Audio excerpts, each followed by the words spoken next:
Bem-vindos ao Apex News. Deixe o seu like e não se esqueça de se inscrever. A tarifa dos Estados Unidos contra o Brasil virou manchete no mundo inteiro.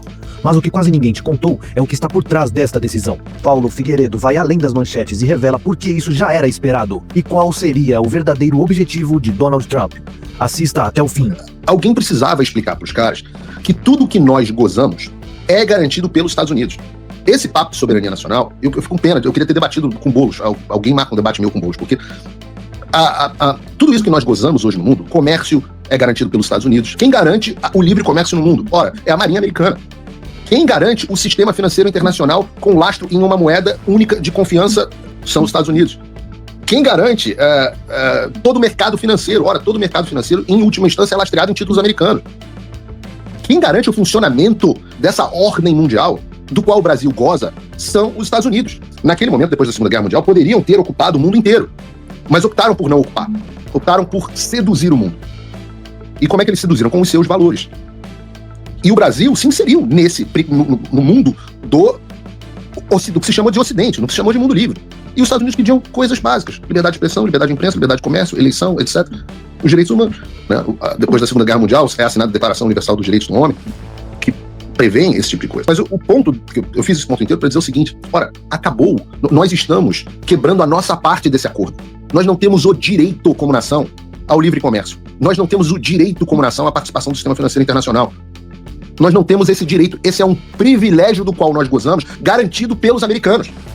Esse papo de soberania, a Marinha Brasileira consegue garantir qualquer porra de soberania de comércio, meu Deus do céu. A Marinha Brasileira não consegue cuidar da nossa costa. Se fechar o Estreito de Hormuz, a Marinha Brasileira vai fazer o quê? Fechou o Canal do Panamá. A Marinha Brasileira vai fazer o quê? A Marinha Brasileira não consegue lidar com águas marrons, que são as águas da costa. Imagina com águas profundas.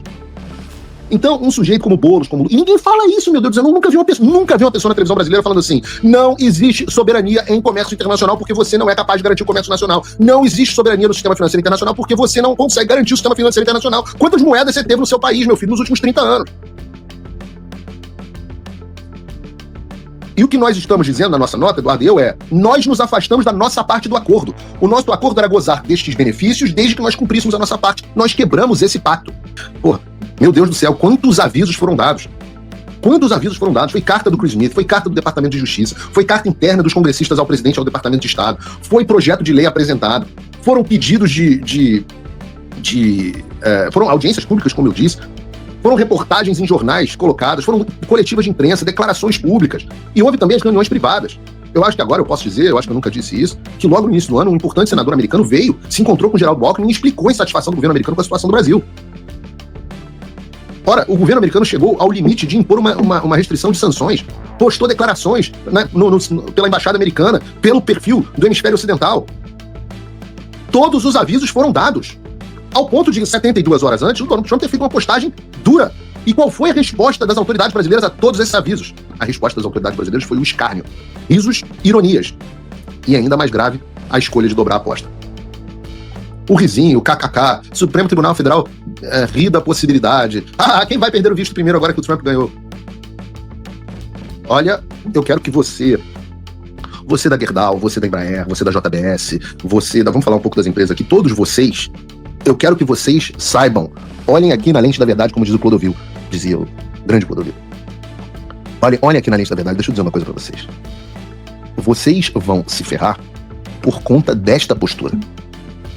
Nada na diplomacia chega a esse ponto sem antes uma sucessão de cagadas. Vocês cavaram a própria cova. Ou nas palavras, acho que do Stalin, não me lembro se o Stalin ou o Lenin, vocês produziram a corda com que vocês. Não foi Eduardo Bolsonaro e Paulo Figueiredo. Eduardo Bolsonaro e Paulo Figueiredo apresentaram os fatos. E nós vamos falar mais sobre como uma coisa desandou para esse ponto. Mas bastava o bom senso. Bastava a interlocução. Bastava a boa conversa. Então, enquanto os avisos vinham, o Supremo Tribunal Federal dobrava apostas. O governo americano avisa, o governo americano emite uma nota, o governo americano emite uma política específica para tirar visto de quem censurar americano, e o que faz o governo brasileiro, no caso o ministro Barroso, especificamente sob pressão do Alexandre de Moraes, pauta a revogação do Marco Civil, que tem consequências no mundo inteiro. Não só porque americanos serão censurados no Brasil, como, além disso, essas políticas elas se espalham, porque você não consegue criar um algoritmo que seja completamente geolocalizado. Então vai ter consequências. O Brasil é o segundo maior mercado de redes sociais do mundo. Então você espalha a falta da liberdade de expressão. E essa foi um impacto da ação do Supremo Tribunal Federal. Então, qual é a política? A política é risinho e dobrar a aposta, risinho e retaliação. Ignorando os alertas da administração Trump está falando desde o início que quem se meter em BRICS vai ser tarifado. O que ele fez? Insistiu na expansão dos BRICS e chegou a criticar os Estados Unidos por neutralizar o programa nuclear iraniano, uma ameaça global. Então, o Brasil emitiu uma nota de apoio ao Irã. Nada disso teria ocorrido sob a presidência de Jair Bolsonaro. A decisão do presidente Trump é clara. O relacionamento comercial, diplomático e institucional com o Brasil deixou de ser equilibrado e benéfico aos Estados Unidos e precisa ser reavaliado à luz dos abusos cometidos pelos seus dirigentes. Tá ruim essa relação, vamos rever. Tá na hora de ter uma DR aqui.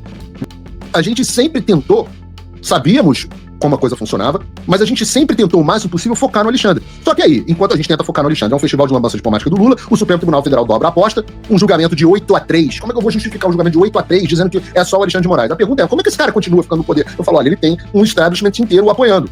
Ah, é?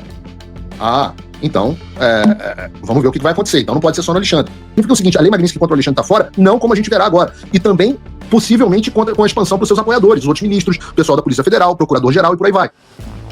No entanto, recentemente o Trump, como eu disse aqui, entendeu corretamente que o Alexandre de Moraes só pode agir com o respaldo de um establishment político, empresarial e institucional, que compactua com a sua escalada autoritária. O presidente americano entendeu que esse establishment também precisa arcar com o custo dessa aventura. Por isso, a partir do dia 1º de agosto, empresas brasileiras que desejarem acessar o maior mercado consumidor do planeta estarão sujeitas ao que pode se chamar de tarifa Moraes. Essa é uma oportunidade de escolha. Seguiremos o caminho da liberdade, da prosperidade, da soberania como os Estados Unidos, ou nos tornaremos uma sociedade controlada e submissa à semelhança da China, tão admirada pelo STF? Mas eu faço aqui um compromisso com vocês. Quando for pautada a lei da anistia ampla, geral e restrita, as tarifas do Brasil serão suspensas. Vocês da Gerdau, vocês da JBS, vocês exportadores de todos os lugares, Embraer, eu estou dizendo a vocês, vocês querem que essa tarifa seja suspensa? Pautem a anistia ampla, geral e restrita. Pressionem, vocês são poderosos o suficiente. O governador Tarcísio quer a suspensão dessa tarifa? Paute a anistia ampla, geral e restrita. Paute, e será suspensa até a sua aprovação. Eu acho que eu tenho um pouco de credibilidade para fazer esse tipo de proposta. E já disse, e estou fazendo aqui, publicamente. Presidente Hugo Mota e presidente Davi Alcolumbre, eu, pessoalmente, coloco vocês sentados, sem Itamaraty, no salão do West Wing da Casa Branca, para discutir essa possibilidade. Não há outro caminho. Eu lamento que a gente tenha chegado a esse ponto. Mas caso os senhores não aceitem essa proposta, tá no colo de vocês. Já tá mais do que claro que você tinha o Itamaraty com todo o aparato estatal brasileiro seguindo uma direção e Paulo Figueiredo e Eduardo Bolsonaro seguindo em outra direção. Quem foi mais efetivo? As vias diplomáticas dos senhores não funcionam mais. É daqui para baixo. Eu avisei que haveria choro e ranger de dentes. Para deixar muito claro que o motivador central da criação da tarifa Moraes é o Alexandre e o STF. Nós deixamos isso na nossa nota de forma intencional. O Trump deixa isso na sua nota de forma intencional. Não tem Lula. O Lula tem o seu papel nisso, mas é um papel marginal. Vejam o que diz a carta do Trump. Bolsonaro, rede social, violação de direitos humanos, eleição não livre. Tá escrito, o cara escreve, meu amigo. O principal é o Alexandre, é o STF. Aliás, não é o STF, são desintegrantes. São certos integrantes do STF. Então, meu Deus do céu, como é que as pessoas vão focar no Lula e dar protagonismo ao Lula? Tem um monte de deputados, pelo amor de Deus. Eu não sei nem se o Nicolas postou alguma coisa a respeito, realmente não vi. Mas parem de dar protagonismo ao Lula, que é o que ele quer. Protagonismo e antagonismo ao Lula. Não é ao Lula. Isso não se trata de Lula. Não tem absolutamente nada a ver com Lula. Lula pode continuar sendo presidente e fazendo as cagadas dele por mais 1 ano e meio. E não teremos tarifas. Mesmo com todo o anti-americanismo do Lula. O foco é o Alexandre. Eu estou dizendo isso há mais de 2 anos e meio. E os senhores estão insistindo em Lula. Ora, meu Deus do céu. Não existiria Lula sem o regime do Supremo Tribunal Federal. Não teria existido. Lula estaria dentro da prisão. Não teria ganhado a eleição se tivesse uma eleição honesta, transparente e isonômica no Brasil. Quem fez o Lula presidente foi o Supremo Tribunal Federal. Não o povo. Claro que muita gente no povo participou desse processo. Mas não teria acontecido. É condição necessária ao regime do Supremo Tribunal Federal. Digo mais, Lula já teria caído, não fosse o apoio do Supremo Tribunal Federal. Caso a oposição pudesse fazer o trabalho de oposição, não estivesse amordaçada, a internet brasileira estivesse livre, os veículos de imprensa estivessem falando, eu estivesse lá na Jovem Pan falando normalmente, Lula não subsistiria. E digo mais, a única esperança do Lula para o futuro é que o Supremo Tribunal Federal também conduz o processo eleitoral de 2026. E vocês estão brigando com o Lula. Porra, gente! Pelo amor de Deus! Não percam um segundo falando em Lula. Falem o regime. O regime. Vocês não são oposição a um governo, vocês são oposição a um regime. Eu imploro que vocês entendam isso. Alexandre, você não é macho? Você não é macho? Você não diz que eu sou covarde de fazer as coisas aqui dos Estados Unidos? Pseudo-juiz, você não é macho? Então agora, já que você está investigando Eduardo Bolsonaro e a mim por obstrução de justiça, vai lá, seja macho. Coloca o Donald Trump no inquérito. Aliás, se quiser ser coerente, tem que colocar o Donald Trump no inquérito, decretar a sua prisão preventiva e pedir à Interpol que o coloque na difusão vermelha.